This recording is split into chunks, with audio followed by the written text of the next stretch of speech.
Daniel had always been the careful type, the kind of guy who planned his weekends, kept his apartment organized, and never missed a day of work. His life ran like clockwork, predictable and safe. That's exactly how he liked it.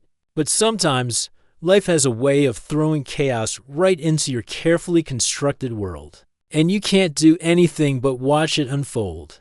It was a Thursday evening in late September when he first saw her. The weather was just starting to turn cool, and his colleague had dragged him to this art gallery opening downtown.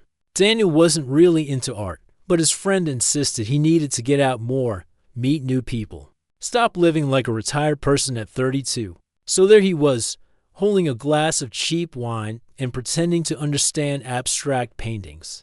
That's when he heard her voice. It cut through the polite murmur of the crowd like a bell. She was standing in front of a large canvas splattered with red and black, and she was in the middle of a heated discussion with someone who turned out to be the artist himself. Her hands moved as she talked, punctuating every point with gestures that were almost theatrical. "But don't you see?" she was saying. "The red isn't aggressive here. It's vulnerable. It's bleeding out, not attacking.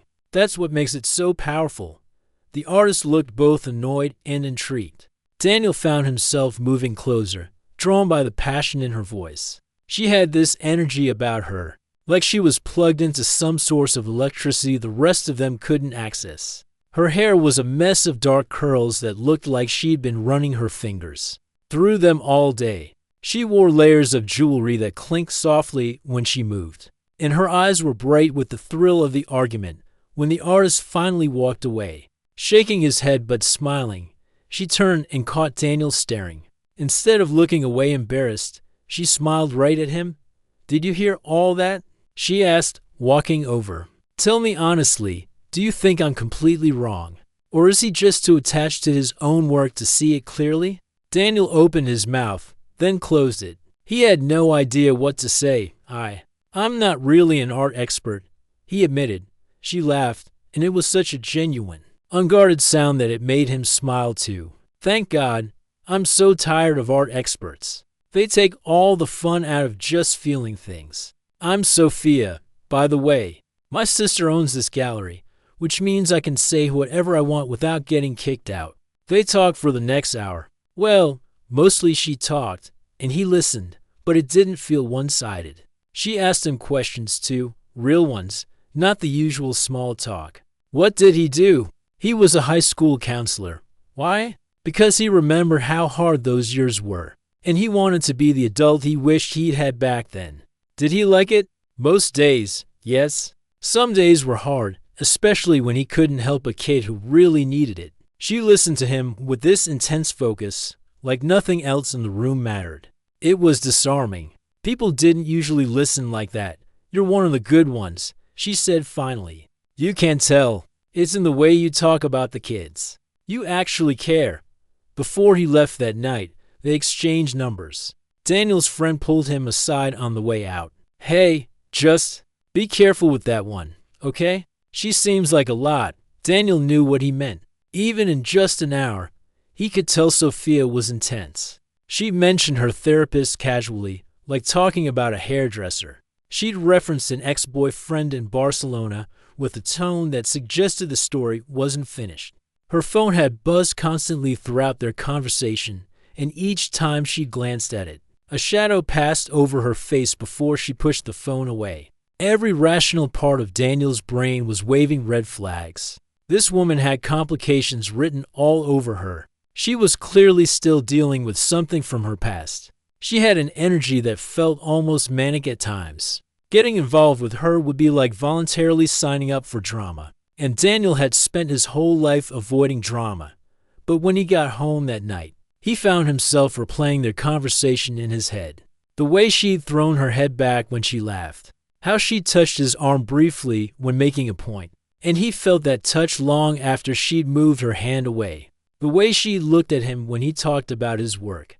Like she saw something in him that even he didn't always see. He picked up his phone. Put it down. Picked it up again. This was stupid. He should just let it go. Find someone more stable, more compatible with his lifestyle. Someone who didn't come with warning signs. But then he thought about how most of his relationships had been exactly that, safe, stable, and ultimately forgettable. Nice women who fit into his life without requiring him to change or grow, or feel much of anything beyond comfortable. Those relationships had all ended the same way, with mutual agreement that something was missing. Even if neither could say what, he typed out a message. "Hey, it's Daniel from the gallery. Want to grab coffee this weekend?" Her response came almost immediately. "Thought you'd never ask. Saturday? I know a place." Daniel smiled at his phone, feeling a flutter of excitement mixed with apprehension. He had no idea what he was getting into, but for the first time in years, that uncertainty felt like possibility rather than threat. Saturday came, and the coffee date turned into a 4-hour conversation at a tiny cafe, where they had to keep ordering more drinks to justify staying so long. Sophia told him about Barcelona, about the relationship that had fallen apart spectacularly when she discovered her boyfriend was still involved with his ex-wife. Not just emotionally involved, but apparently trying to make it work while also dating her. "I should have seen it coming," she said, stirring her third cappuccino. "All the signs were there, but I have this talent for ignoring signs. I just feel things intensely, you know? And I convince myself that if I feel it strongly enough, it must be real." Daniel found himself wanting to protect her from that kind of hurt, which was ridiculous considering he'd known her for less than a week. But there was something about her openness, her willingness to be vulnerable with someone who was essentially a stranger, that made him want to be worthy of that trust. Over the next few weeks, they fell into a pattern of long text conversations and spontaneous meetups. She'd send him pictures of street art she found interesting. He'd share funny stories from school. She introduced him to poetry readings in basement bookstores and taught him about painters he'd never heard of. He took her to his favorite breakfast spot and showed her the trail, where he went running on weekends. Every moment with her felt alive in a way his regular life didn't, but even in those early days, Daniel could sense the undercurrent of something unstable. She'd go quiet for days, then reappear with elaborate apologies. She'd mention her ex and then catch herself, changing the subject quickly. Sometimes her mood would shift suddenly, the brightness dimming into something darker that she tried to hide but couldn't quite manage. His rational mind kept telling him to slow down, to protect himself.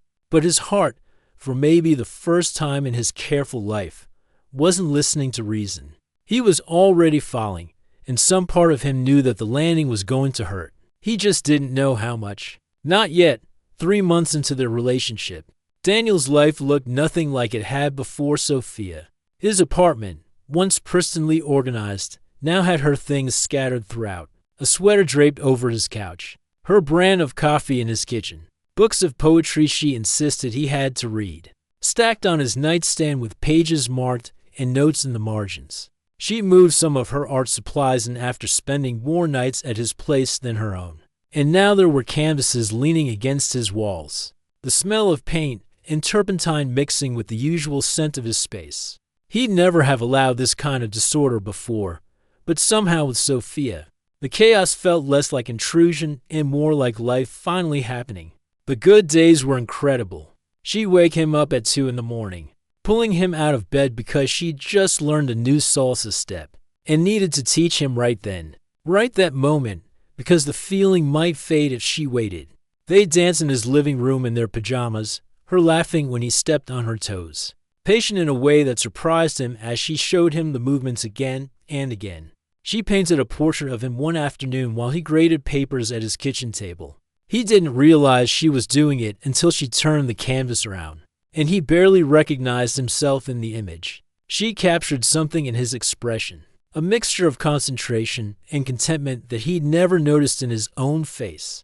When he asked her about it, she just smiled and said, "That's how you look when you think no one's watching, like you're exactly where you're supposed to be." Those were the moments that made everything else feel worth it. The way she'd curl into him while they watched movies, providing running commentary that was often more entertaining than the film itself. How she'd show up at his school during lunch with food she'd made, usually something experimental that didn't quite work but tasted good, because of the effort behind it. The conversations that lasted until dawn about everything and nothing, where she'd challenge his perspectives and make him think about things he'd never questioned before. But the difficult days were becoming harder to ignore. Sophia's mood swung like a pendulum, and Daniel never quite knew which version of her he'd get. Some mornings she'd wake up quiet and distant, staring out windows with tears in her eyes that she couldn't or wouldn't explain. When he asked what was wrong, she'd shake her head and say she didn't know, which somehow made it worse. She started canceling plans more frequently. They'd make arrangements for dinner or a movie, and he'd get a text an hour before saying she couldn't make it. She was sorry. Something had come up. The something was never specified. Then she'd show up at his door at midnight with takeout food and apologies, expecting him to welcome her in as if nothing had happened. And he always did, because saying no to her felt impossible. The situation with her ex-boyfriend was like a ghost haunting their relationship. She said it was over, said she'd moved on. But Daniel would catch her scrolling through old photos on her phone, her expression unreadable. Once, he found her in his bathroom at 3 a.m, sitting on the floor with her phone in her hand, clearly upset about something. When he tried to talk to her about it, really talk about healing before starting something new, she'd turn on him with sudden anger. So that's what you think? That I'm too broken for this? Maybe you're just looking for an excuse to leave like everyone else does. The accusation stung because it was so far from the truth. He wasn't looking for reasons to leave. He was trying desperately to find reasons to stay, to make this work despite every sign that maybe it couldn't. But she'd take his concern and twist it into rejection, and they'd end up in arguments that left him exhausted and confused about how they'd gotten there. His carefully structured life was unraveling. He started missing work meetings because Sophia needed him, or because they'd been up all night working through one of her dark moods. His boss pulled him aside and asked if everything was okay at home. Daniel didn't know how to answer that. Was everything okay? He honestly didn't know anymore. His friends were losing patience too. They'd make plans for their regular game nights or weekend hikes, and Daniel would cancel last minute because Sophia wanted to do something else. Or worse, he'd bring her along and she'd dominate the conversation or create uncomfortable moments with her intensity. After one particularly awkward evening where she'd gotten into a heated political argument with his oldest friend, they stopped inviting him as much. His sister was the most direct about it. She came over one afternoon when Sophia was out, took one look around his apartment at the scattered chaos, and said what everyone else was thinking. You're losing yourself in this, you know that, right? This isn't healthy. You're trying to save her, and she's drowning you in the process. Daniel wanted to defend Sophia, to explain that she wasn't trying to hurt him, that she was dealing with things from her past that made relationships hard. But his sister cut him off. I don't doubt she has her reasons. But what about you? When do your needs matter? When do you get to be someone's priority instead of always being the one who understands and accommodates and forgives? The questions haunted him long after she left. Because the truth was, he couldn't remember the last time he'd felt like a priority in Sophia's life. He was there for her storms, but during her good days, she barely seemed to need him at all. He was an anchor, not a partner, a stabilizing force, not an equal. He started seeing a therapist himself, something he'd been meaning to do for years but never got around to. The sessions forced him to confront uncomfortable truths. His therapist asked him questions he couldn't easily answer. What was he getting from this relationship when he listed the good parts? They all seemed to involve how Sophia made him feel alive, needed, important. But did she make him happy? That was harder to say. I think, his therapist said carefully, you might be confusing intensity with intimacy, chaos with connection, the adrenaline of a crisis with the feeling of being in love.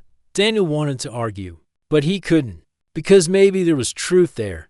Maybe he'd been so bored with his safe, predictable life that when Sophia crashed into it like a comet, he'd mistaken the impact for destiny. Maybe what he thought was passionate love was actually just drama addiction. But knowing something intellectually and feeling it emotionally were different things. Because when Sophia was good, when she was present and focused on him, no one had ever made him feel so seen, so understood, so alive. Was he supposed to give that up just because the bad days were getting worse? Wasn't love supposed to be about staying through the hard parts? The situation reached a new level when Sophia quit her job. She'd been working as a designer at a small firm, a job she complained about constantly but seemed stable enough. Then one day she came home and announced she'd walked out. After an argument with her boss.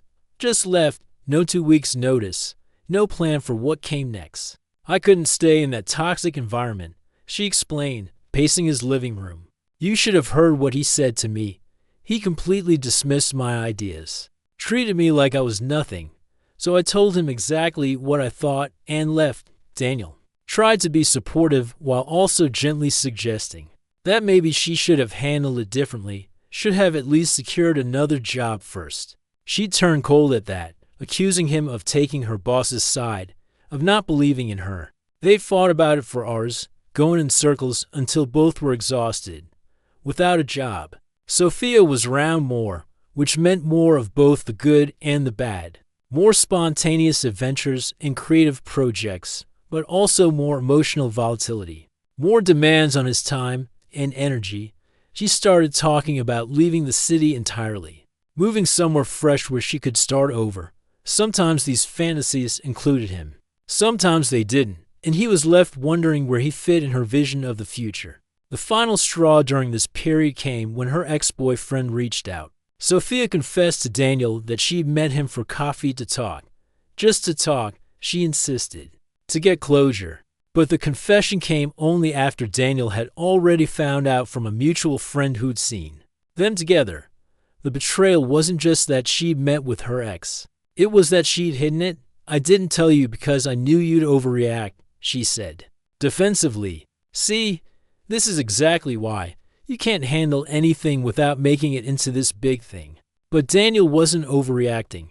He was reacting reasonably to dishonesty. To the growing realization that maybe he couldn't trust her. That maybe this relationship was built on increasingly shaky ground. The jealousy that consumed him was new and uncomfortable. He'd never been a jealous person before. Had always believed in giving partners space and trust. But with Sophia, he felt constantly off balance, never quite sure where he stood. That night, lying awake while she slept beside him, Daniel faced the truth he'd been avoiding. This wasn't working. Love wasn't supposed to feel like constantly walking on eggshells, like perpetually bracing for the next crisis. And maybe his sister was right. Maybe he was trying to save someone who didn't want to be saved, at least not by him. The question was whether he had the strength to walk away from the most intense connection he'd ever felt, even knowing it was destroying him piece by piece. The warning signs had been there from the beginning, but 6 months into the relationship, they were becoming impossible to ignore. Daniel had hoped things would stabilize, that once Sophia adjusted to their relationship, the volatility would ease. Instead, it was getting worse. Like a crack in a foundation that kept spreading no matter how much he tried to patch it. The first major incident happened on a Tuesday evening. Daniel was at home, responding to work emails, when Sophia grabbed his phone off the table. Before he could react, she was scrolling through his messages, her face darkening with each swipe. "Who's Jennifer?" she demanded, holding up the phone. Daniel's heart sank. "She's a colleague. We worked together on the junior class guidance program. You've met her, remember, at the school barbecue? And why is she texting you at 8 o'clock at night?" He looked at the message in question. It was about scheduling a meeting for next week. Completely innocent, completely professional. "Sophia, it's a work message. That's all it is." But she wasn't hearing him. Once the suspicion took root, it grew rapidly, feeding on itself. She went through more messages, reading innocent conversations and finding hidden meanings that weren't there. A female colleague asking about lesson plans became flirtatious. A casual lunch with coworkers became suspicious because he hadn't mentioned it. The fight lasted hours. Daniel tried to remain calm, to rationally explain each message, but logic had no place in Sophia's emotional storm. She accused him of lying, of hiding things, of probably doing more than just texting. When he tried to point out that going through someone's phone without permission was a violation of trust, She turned it around on him. If you had nothing to hide, you wouldn't care that I looked, she said. The fact that you're upset proves I'm right to be suspicious. It was circular logic that left him dizzy.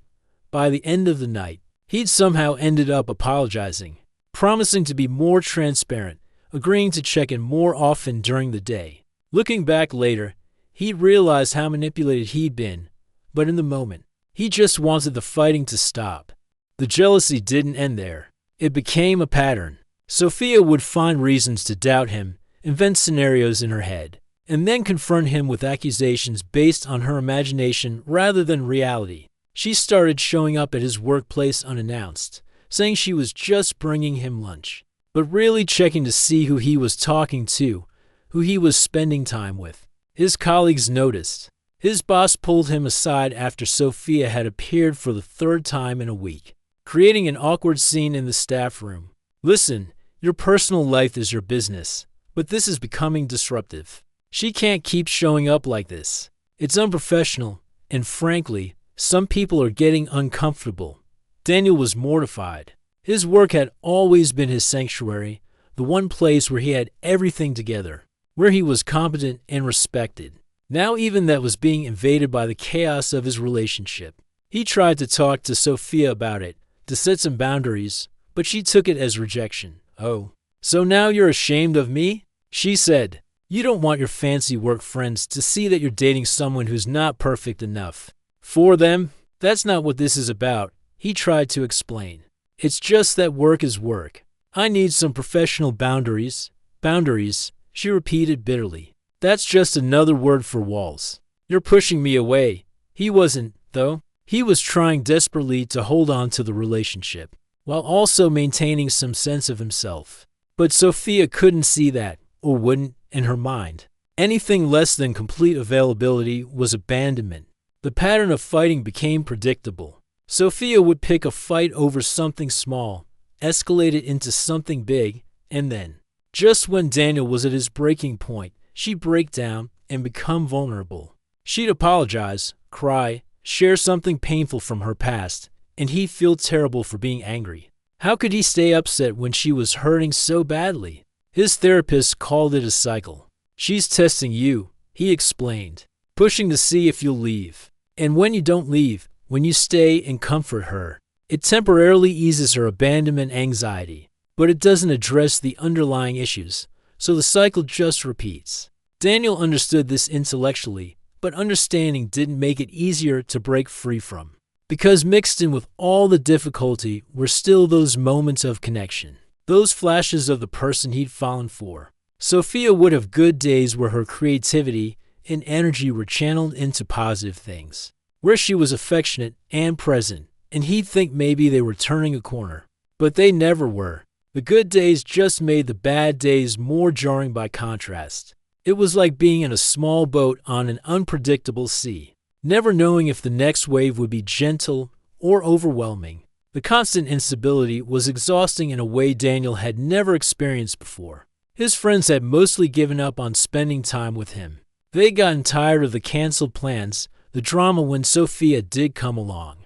The way Daniel was always distracted, always checking his phone to see if she was okay. His best friend tried one more time to get through to him. Look, I get that you care about her, he said over coffee, but caring about someone doesn't mean you have to light yourself on fire to keep them warm. You're not yourself anymore. When's the last time you did something just for you? When's the last time you were happy? Daniel couldn't answer. He couldn't remember the last time he'd felt genuinely happy rather than just relieved that things weren't currently bad. But admitting that felt like failing, like giving up on something he should be able to fix. The situation with Sophia's ex-boyfriend continued to be a problem. She insisted it was over, that she'd gotten closure from their coffee meeting. But Daniel noticed she was still in contact with him. Not constantly, but enough. A text here, a social media interaction there. When he mentioned it, trying to be casual and non-accusatory, she exploded. I can't have friends now. I can't talk to people from my past. You want to control who I'm in contact with. Her anger was so immediate and intense that Daniel backed down, apologizing for bringing it up. But the anxiety ate at him. He'd never been the jealous type before Sophia, had always believed in trust and independence in relationships. Now he found himself checking her phone when she was in the shower, hating himself for it but unable to stop. He never found anything concrete, but the ambiguity was almost worse. He couldn't prove his concerns were valid, but he couldn't shake them either. Sophia's behavior grew more erratic as time went on. She disappeared for an entire day once, phone off, no explanation. When she finally came back, she was dismissive of his worry, saying she just needed space and didn't think she needed to check in constantly. But they lived together at this point, or at least she spent every night at his place. Not coming home without a word wasn't about space. It was about disregard for his feelings. She talked more frequently about leaving, about starting fresh somewhere new. The fantasies became more elaborate and less grounded in reality. She'd talk about moving to Mexico, opening a gallery, living on a beach. Sometimes she'd include him in these plans, asking if he'd leave his job and come with her. Other times she'd talk about going alone, needing to find herself. And he'd be left wondering if she was actually planning to leave or just testing his reaction. The toll on Daniel was visible.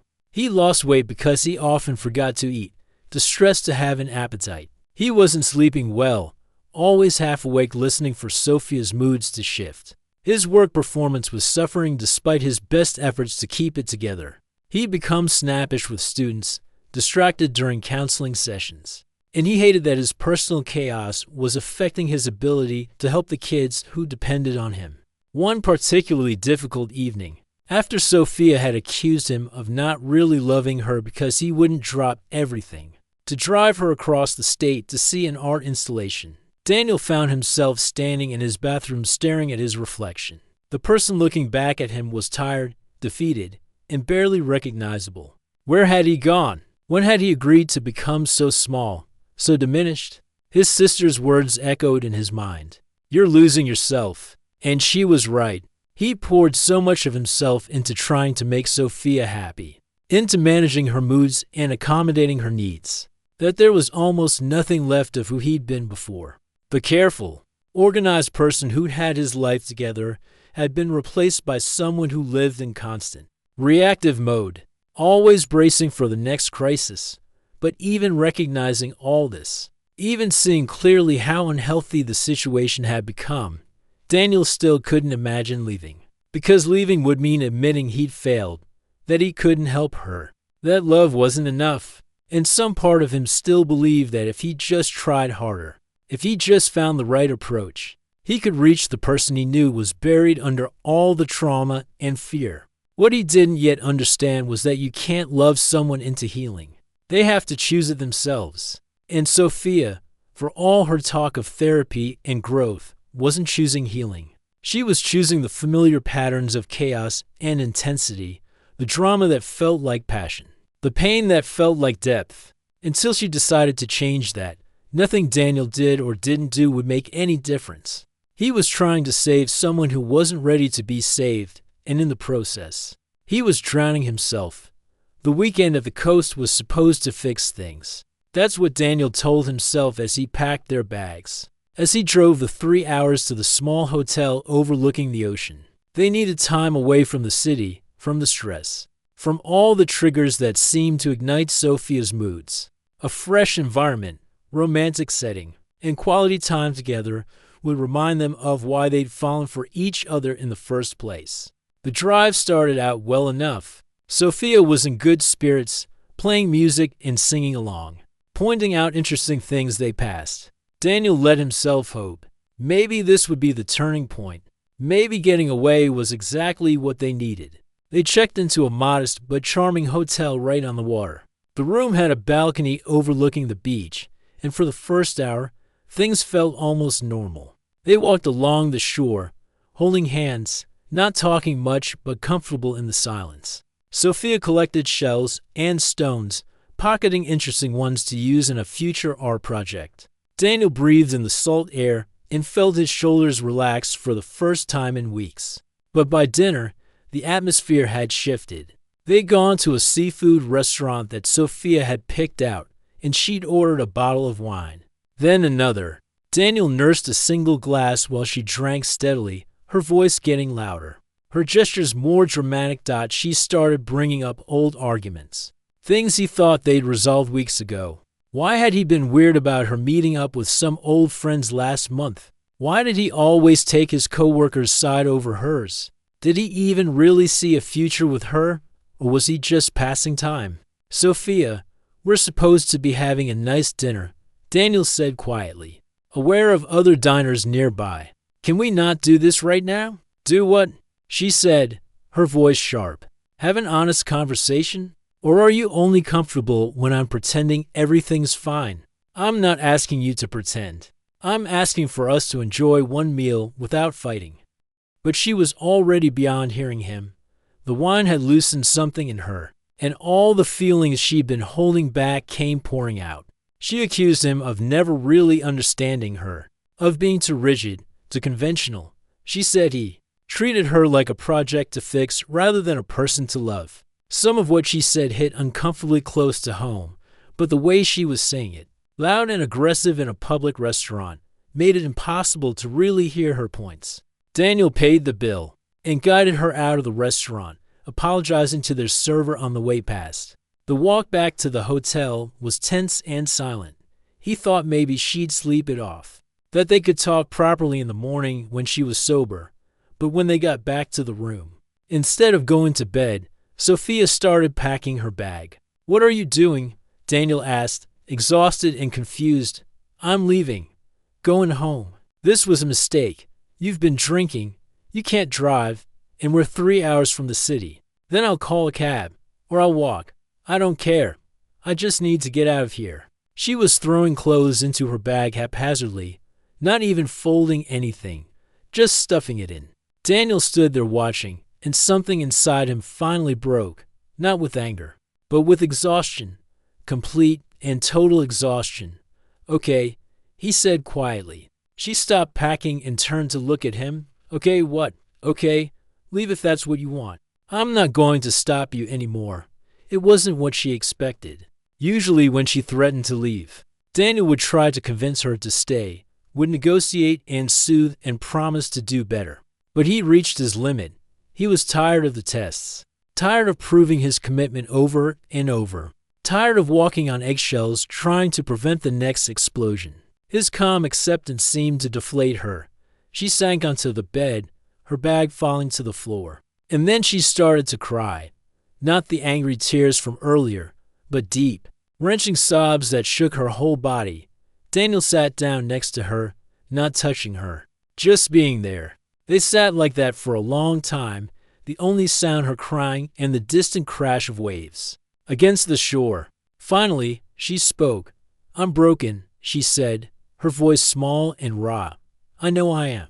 I know I'm hurting you, and I hate myself for it, but I can't seem to stop. What followed was one of the longest conversations of Daniel's life. Sophia told him things she'd only hinted at before, about her childhood, about a father who left when she was 6 and never looked back, about a mother who'd been loving but struggling, who'd had her own mental health battles and hadn't always been able to provide the stability Sophia needed, about relationships that had followed a pattern, intense and passionate at first, then destructive, ending badly every time. She told him about the medication she'd been prescribed for anxiety and depression, and how she'd stopped taking it months ago because she convinced herself she didn't need it, that she could handle things on her own. She talked about the therapy sessions she'd been skipping, telling herself she was fine, that her therapist was to focus on the negative. I push people away, she said. I know I do. I pick fights and create drama because if you're going to leave me eventually, I'd rather it be because I drove you away than because you just stopped loving me. At least then I have some control over it. Daniel listened, his heart breaking for her and for them both. Because understanding why someone hurt you didn't make it hurt less. Knowing she was acting from a place of pain didn't change the fact that she'd been causing him pain too. I love you, he said finally. I really do. But Sophia, I can't fix this for you. I can't love you enough to heal these wounds. That's work you have to do yourself. She looked at him with tears streaming down her face. Are you breaking up with me? The question hung in the air between them. Daniel realized he was at a crossroads. He could do what he'd always done, back down, promise to try harder, recommit to making it work. Or he could finally admit the truth they'd both been avoiding. I think, he said slowly, that we need to step back. You need to focus on getting help, really getting help. And I need to figure out who I am outside of this relationship. Because I've lost myself trying to be what you need. So yes, you are breaking up with me. I'm saying that I love you enough to let you go. Because staying isn't helping either of us. It's just enabling both of us to avoid dealing with our real issues. Sophia was quiet for a long time.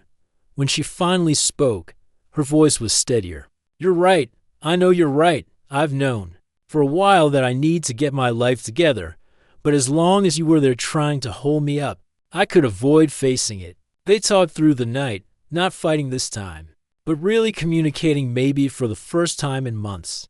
They talked about what they meant to each other, about the good parts that had been real even if the relationship as a whole wasn't healthy. They talked about what they each needed to work on, about patterns they needed to break. By the time the sun rose, they'd reached a painful agreement. They would end things, not out of anger or betrayal, but out of recognition that loving each other wasn't enough if they weren't healthy enough to build something sustainable. The drive home the next morning was quiet but not hostile. They held hands part of the way, both knowing it would be one of the last times. When they got back to the city, Sophia gathered her things from his apartment. She'd stay with her sister in another part of the state for a while, give them both space, really commit to therapy this time. Before she left, she turned to him at the door. Thank you, she said.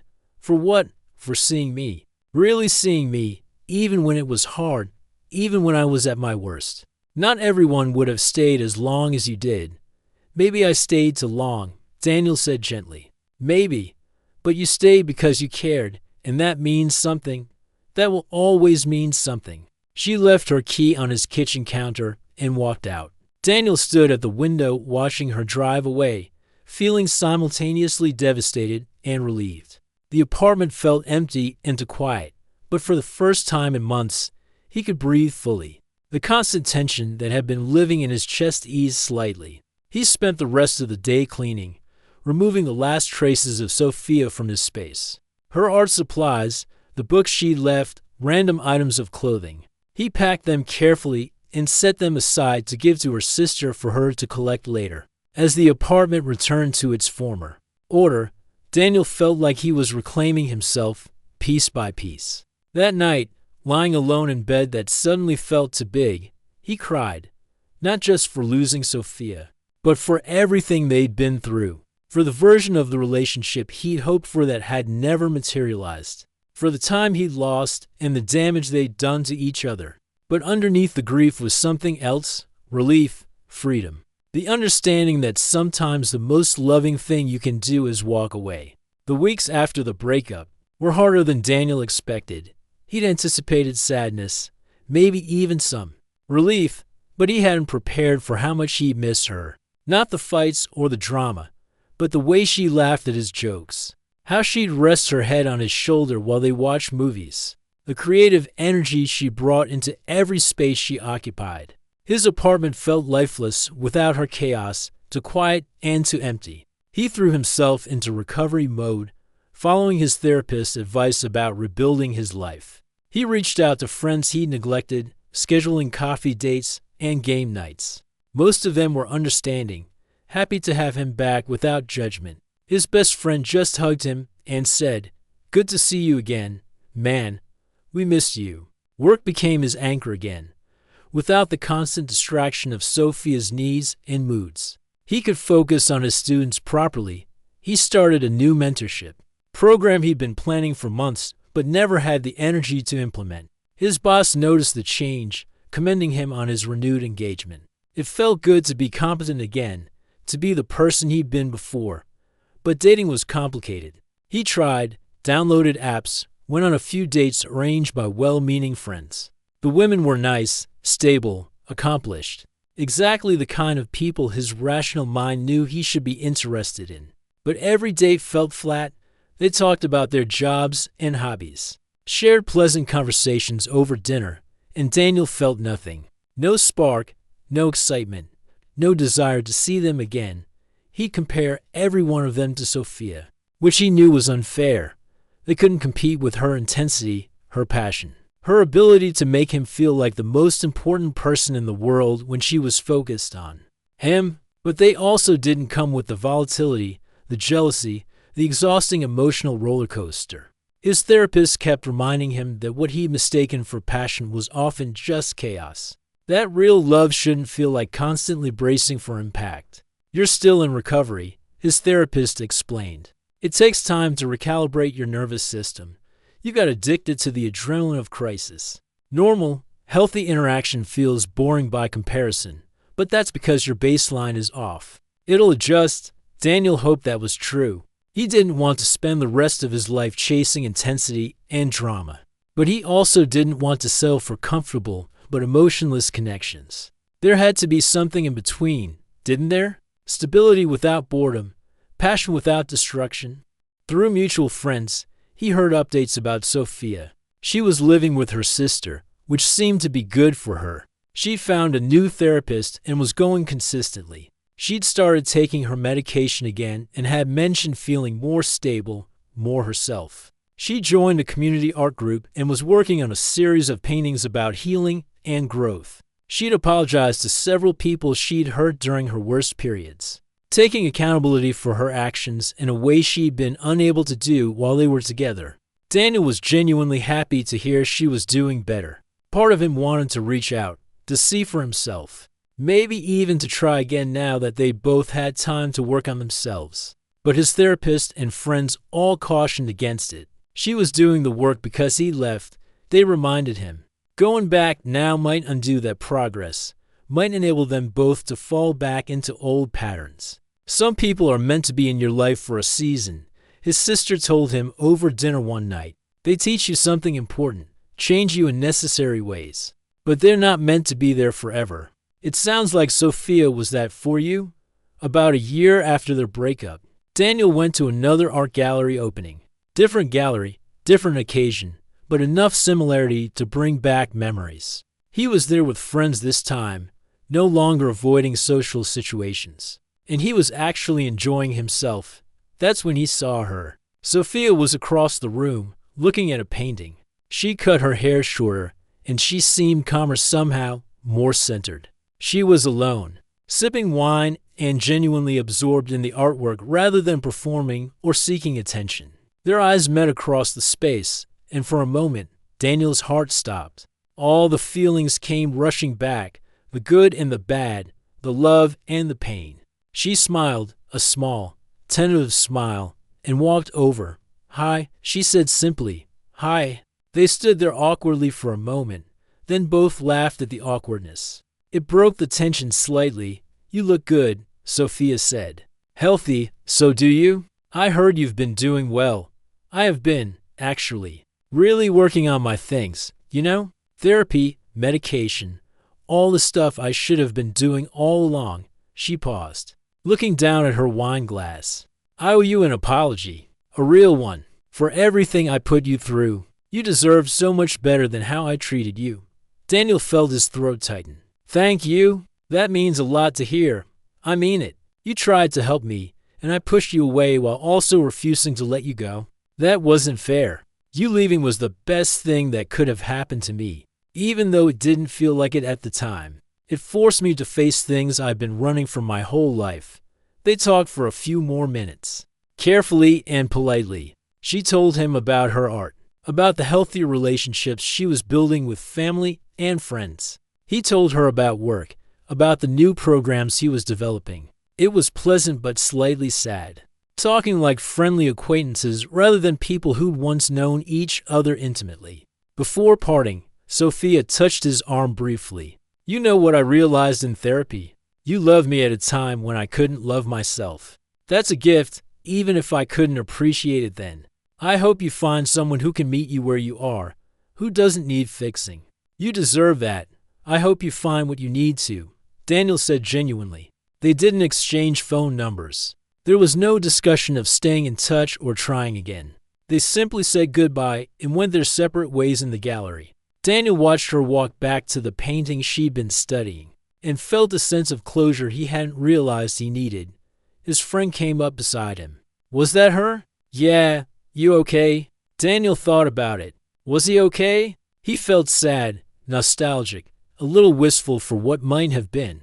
But underneath all that was something solid. Peace, understanding, acceptance. "Yeah," he said finally. "I think I am." That night, lying in bed, Daniel reflected on everything that had happened. Sophia had taught him so much about himself. She'd shown him he was capable of deep feeling, that is, careful, controlled life had been protecting him from both pain and real joy. She challenged him to be more open, more present, more willing to take risks. But she'd also taught him about boundaries, about the difference between helping someone and losing yourself trying to save them. She'd shown him that love alone wasn't enough to sustain a relationship, that both people needed to be healthy and whole for it to work. She taught him that intensity wasn't the same as intimacy, that drama wasn't the same as depth. Most importantly, she taught him about timing. Maybe in another life, in another time, they could have worked. If they met when she was further along in her healing, when he was more secure in himself, maybe it would have been different. But they met when they did, and it had played out the way it needed to. Some people are right person, wrong time. And wrong time means wrong person, period. He still thought about her sometimes, usually when life felt a bit too predictable and safe. But he learned to appreciate the calm, to find excitement in healthy ways rather than through chaos. He'd started hiking more, traveling when he could, taking art classes himself. He was building a life that felt full without needing someone else's fire to light it up. A few months later, he met someone. She was an art teacher at another school, funny and creative, but also grounded. Their first date was simple, coffee and conversation. But it felt easy in a way he'd forgotten was possible. No games, no tests, no hidden meanings behind every word. Just two people getting to know each other honestly. When he told his therapist about her, he described her as steady, but not boring, interesting, but not chaotic. His therapist smiled. That's growth. That's what healthy attraction looks like. Daniel didn't know if this new person would become something serious. It was too early to tell, but he knew himself better now, knew what he needed and what he wouldn't accept. He'd been burned by fire, and the scars had taught him valuable lessons. He was grateful for what Sophia had been in his life, for the intensity and the passion and the eventual pain, because it had all been necessary to get him here. Some people are meant to burn bright in your life and then fade.